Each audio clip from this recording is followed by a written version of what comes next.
Good morning, afternoon, and evening, everyone. Zophar here, podding on the 1st of March after the FA Cup Tuesday matches. And Leeds have lost to Fulham, which now mean that Liverpool and Fulham will now blank in game week 28. But the big shock yesterday, I think, was Leicester losing to Blackburn, which now means that Leicester and Brentford now have a confirmed fixture in game week 28.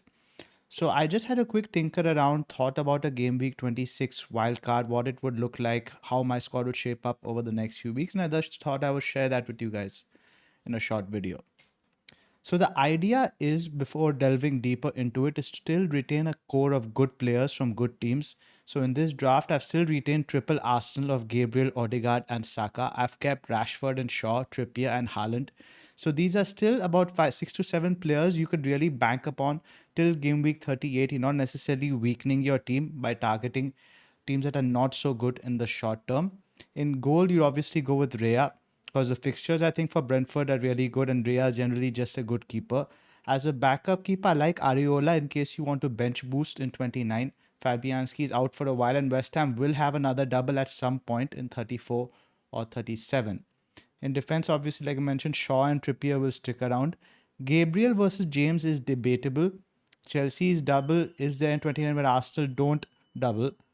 But I'm not really confident in Chelsea's prospects right now at all. Even in the double we play Villa and Liverpool. So which is not really the best fixture for clean sheet potential as such.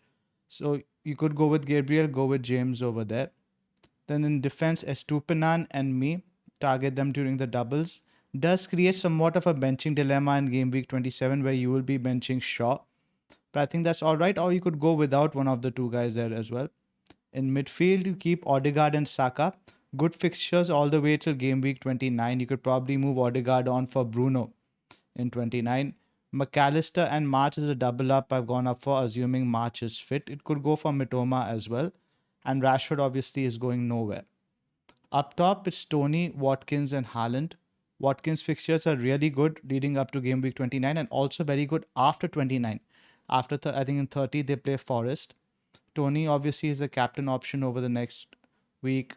In 28, you might end up with a situation where Tony is suspended when you land in game week 28. But with this team, you end up with 5 blankers in game week 28 with 2 free transfers. So, and a 7 million plus in the bank. So a lot of flexibility, 6 doublers over next week. And in general, a lot of good players from good teams. It's not necessarily throwing out the baby with the bathwater over here, not weakening your squad long term.